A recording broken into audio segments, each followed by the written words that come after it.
What's going on, everybody, and welcome to the Other Side of the Firewall podcast, where we talk about the latest and greatest in cybersecurity news, as well as we highlight those movers and shakers and glass ceiling breakers, those people of color who made it to the other side of the proverbial firewall.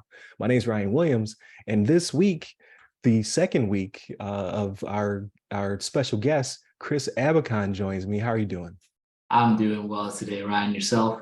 Oh man, I can't complain. So Absolutely. if you have not tuned into our previous week, Chris joined us last week in Shannon's absence. So he's been a great special guest. The first time I've done a special guest for 2 weeks back to back. So we definitely appreciate Chris for all of his efforts.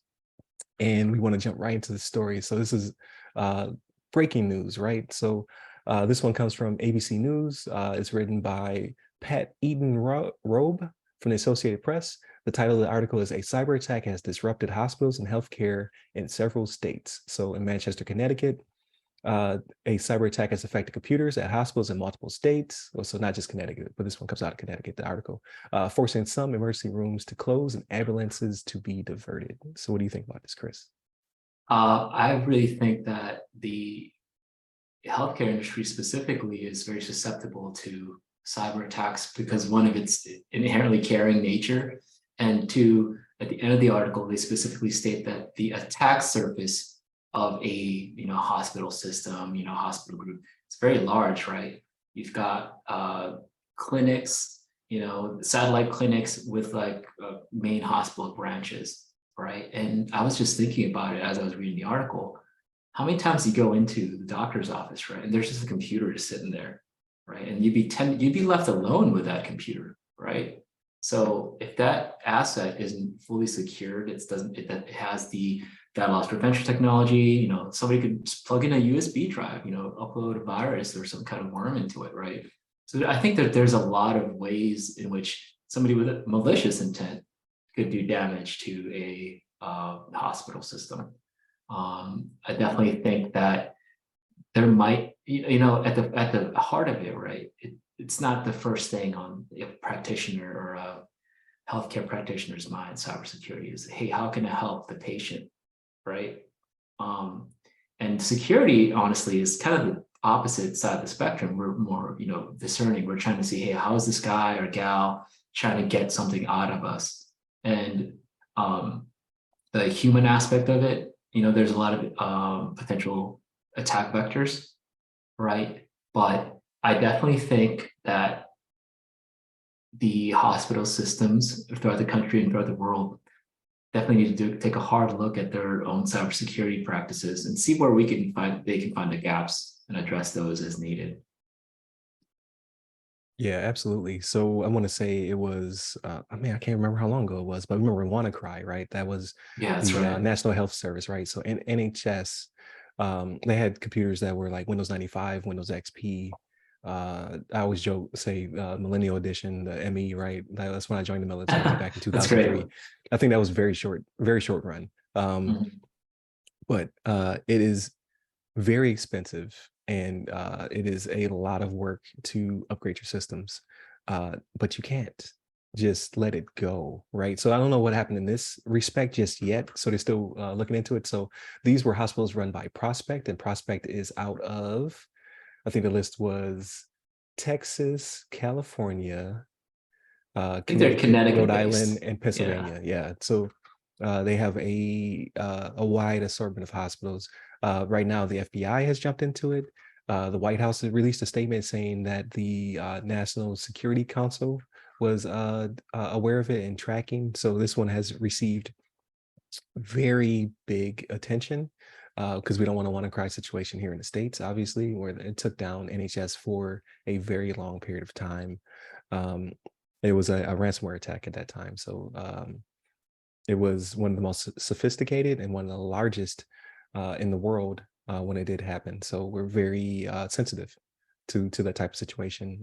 We obviously don't want to repeat here in the States. And like you said, healthcare is very, very far behind.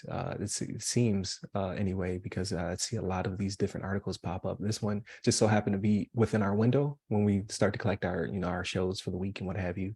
And it just kept evolving. It went from a hospital to several hospitals to several states. And who's to say what Monday looks like, right? When this one debuts. So again, there's a lot of work to be done in the healthcare side of the house. What surprisingly, like, so you brought it to my attention, like leaving the computer in front of people and things of that nature. Um, what we don't see in the military or in the VA, I did my first VA appointment, is that aspect of it because of common access cards and things of that nature. Like the security being performed by DoD installations is much different than that of civilian sector, right? So as consultants, we see that as well. Like I don't know if you, like me, have talked to a customer who has a policy and like the physical security just doesn't seem to be It doesn't existent. exist, You know what I mean? right? Yeah. And Exactly.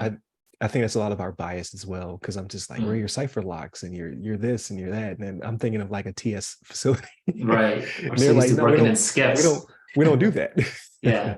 We don't need those type of you know, we don't have to practice that. We don't necessarily need those type of securities. We're not worried about somebody stealing national security secrets and things of that Mm. nature.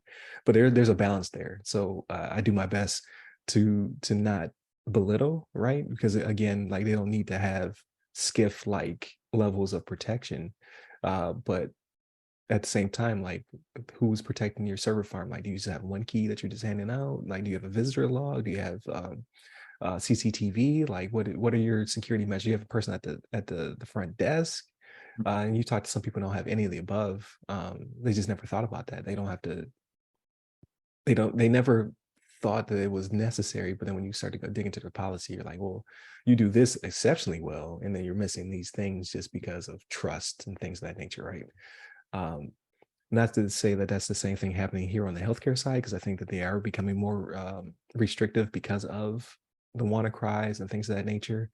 But you still see a lot of it. And you're just like, is it that the attackers are sophisticated and they're able to bypass these things, or is it the training of your clinicians, right?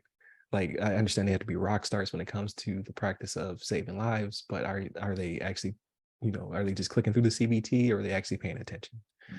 Um, so I would be interested to see what comes out of this, to see if it was due to maybe lax vendor, or it was because of, a malicious link, or if it's an insider threat, like what caused this specific incident to happen, um, and go from there. So very interesting. It's crazy. It's impacting at least 5 states, several hospitals. I feel bad for those who were in the midst of this in the back of an ambulance and had to be diverted. You know what I mean? Mm. Like, hopefully there are no fatalities due to this. And I like to see how this, further um evolves, right? Like hopefully they've already nipped in the bud. The FBI is involved now, so hopefully they are able to help them fix the breach and start to roll things back. So we will see. Any last words? Yeah, so the end of the article asked or stated that each of these breaches cost an organization about $11 million a piece on average. That's a ton, right? So Right. one other thought I had as well was, if this keeps happening, right? This is one of the most susceptible sectors in the economy for cyber attacks. Is the government going to start mandating, uh, SOC 2 levels of uh, security for hospitals? And if that's the case, there's going to be a lot more in play in the future, right? So health, cybersecurity, and specifically cybersecurity with respect to healthcare, I definitely think the industry is going to grow in the next few years. Oh yeah, definitely. I mean, you have your high trust and all that other Mhm. good stuff currently out there. Like those frameworks are just going to get more robust, because we again, it's about patient safety. Like me and Shannon talked about an article about what we believe could have been the first fatality. um a lady went into labor, showed up to the hospital, everything was down, all charting was down, monitoring was iffy, and unfortunately she lost her child, right? Mhm. So just think of that being compounded by 5 states. Like what was missed, what potentially harm was caused due to this incident. So we'll see what the fallout is, and hopefully this will not become a trend for 2024. So with that being said, definitely continue to tune in through the podcast. Again, Chris will be here all week. So Monday, Tuesday are topics, Wednesday discussion. Like, share, subscribe, all that good stuff. I always forget to tell you to do, but I'm going to remind you next episode, and they're on.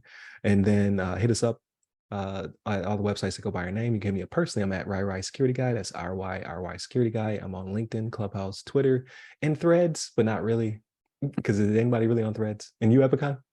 Or Chris? You can find me on LinkedIn under Chris Abacon. First person to pop up, I promise. There it is, Abacon. Abacon. Check him out. But stay safe, stay secure.